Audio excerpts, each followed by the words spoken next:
दोस्तों जैसे ही हमारी सैलरी आती है वैसे ही तमाम खर्चे हमारे सामने आ जाते हैं और देखते ही देखते कुछ ही दिनों में हमारी सारी सैलरी खत्म हो जाती है और महीने के लास्ट में हमें उधारी मांगनी पड़ती है। तो इस वीडियो में मैं आपको बताने वाला हूं कि सैलरी जैसे ही आती है आपको ऐसी कौन सी वो चीजें हैं वो आपको कर लेना चाहिए जिससे जो आपकी मनी प्लानिंग है वो अच्छे से हो सके। तो इस वीडियो को अंत तक जरूर देखें। सबसे पहले हम बात करते हैं कि वाई सैलरी डे मैटर्स, यानी कि जो सैलरी आने का दिन है वो क्यों इतना ज्यादा इंपॉर्टेंट होता है।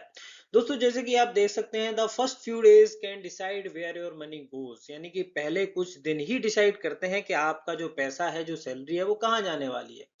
दोस्तों इसमें सबसे पहले है most people spend first and save what it left, मतलब सबसे पहले लोग क्या करते हैं अच्छा खासा अब जैसे ही सैलरी आती है पार्टियां कर लेते हैं, ये खरीदते हैं, शॉपिंग वॉपिंग अच्छी कर लेते हैं और फिर बाद में सोचते हैं कि जो बचेगा वो हम इन्वेस्ट कर देंगे या सेव करेंगे जो भी। लेकिन महीने के लास्ट में मोस्ट ऑफ द केसेस में ये होता है कि कुछ भी हाथ में नहीं बचता है और किसी दूसरे से पैसे लेने पड़ते हैं।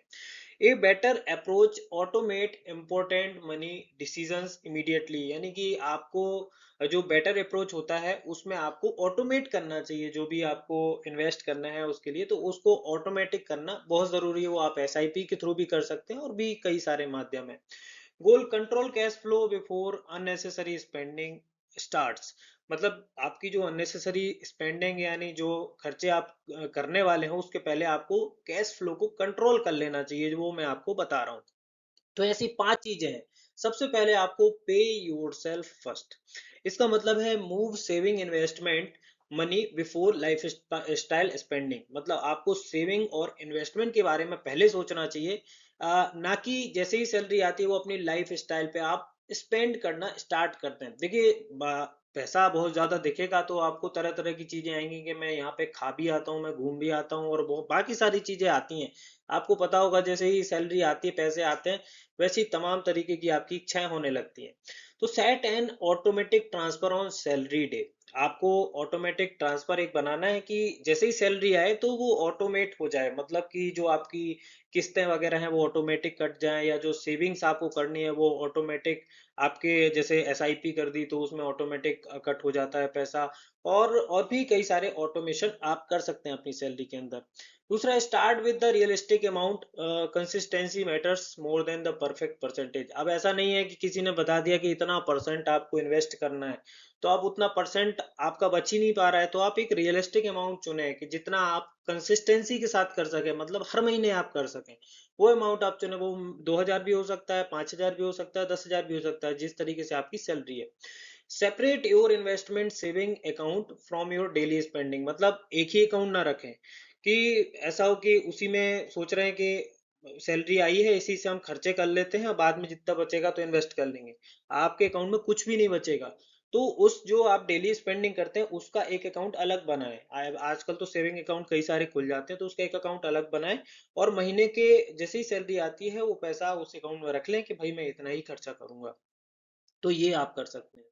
नेक्स्ट अगर आपको करना है तो बिल्ड योर इमरजेंसी फंड। अब देखिए इमरजेंसी फंड की आपको कभी भी जरूरत पड़ सकती है, अगर आप बीमार हो गए, कभी सैलरी टाइम पे नहीं आई या फिर कभी ऐसा भी हो कि आप जो जॉब स्विच कर रहे हैं उस केस में, तो बहुत सारी चीजें हैं जब इमरजेंसी फंड यूज आप कर सकते हैं। तो इमरजेंसी फंड बहुत जरूरी होता है जिसमें आप 3 से 6 महीने का जो एसेंशियल एक्सपेंसेस हैं उसका आप बचा के रखते हैं, वो आपको बनाना चाहिए। Keep emergency fund accessible and relatively low risk, मतलब ऐसा नहीं है कि आपने ऐसी जगह पैसा डाल दिया है वो इमरजेंसी फंड का कि उसको निकालने में ही 4 दिन लग रहे हैं, साथ ही साथ उसमें निकालने में पेनल्टी भी लग रही है। ऐसा नहीं करना है, आपको ऐसी जगह रखना है वो आपको इजीली एक्सेसिबल हो, मतलब आप उसको आपको तुरंत चाहिए तो तुरंत मिल सके, ऐसी जगह रखना है।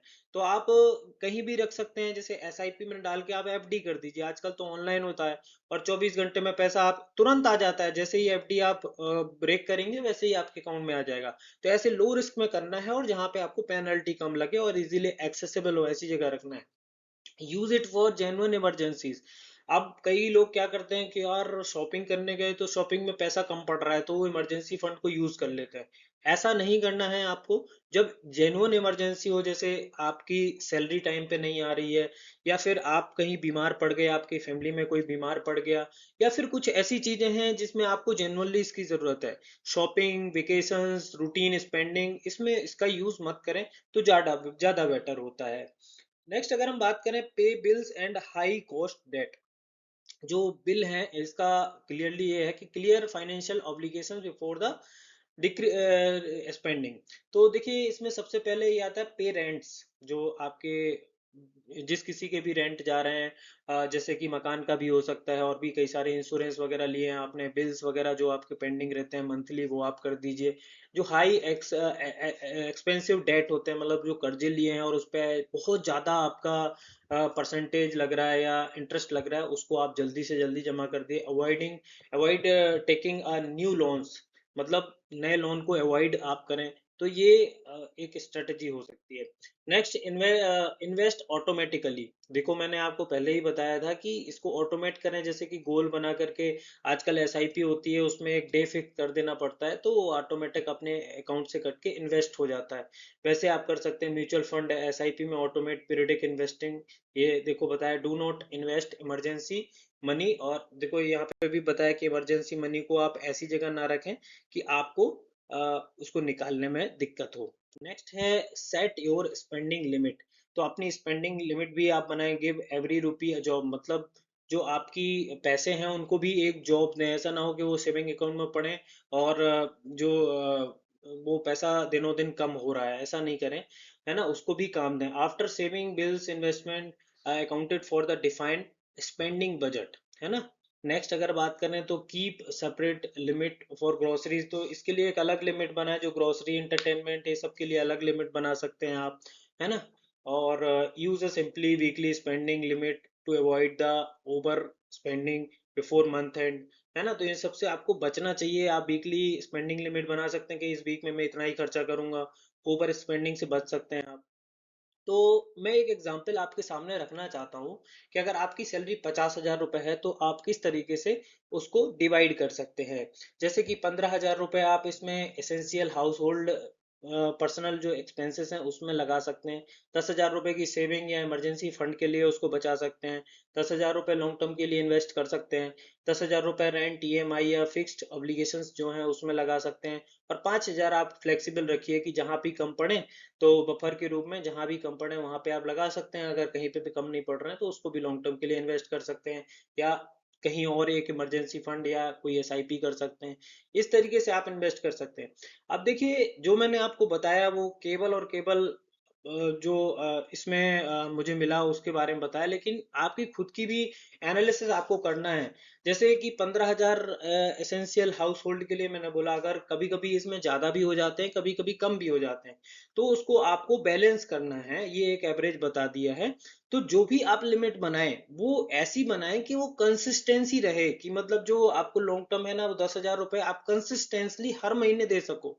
ऐसा नहीं कि एक महीने 10,000 दे दिए फिर मैं 2,000 दे रहा हूँ, तो वो नहीं। अगर आप उसमें 5,000 रखना चाहते हैं तो उसमें कोई बुराई नहीं है, लेकिन उसको कंसिस्टेंसली रखना बहुत ज्यादा जरूरी है। तो ये मैंने बताया, कुछ चीजें हैं, आपको ऑनलाइन भी आप खोजेंगे तो आपको काफी कुछ मिल जाएगा। तो आई थिंक इससे आपकी जो हैबिट्स हैं वो भी सुधरेंगी, और आपकी जो स्पेंडिंग में है वो डिसिप्लिन भी आएगा। आई थिंक आपको ये वीडियो में पसंद आया होगा। अगर वीडियो पसंद आए तो लाइक शेयर जरूर करें। धन्यवाद।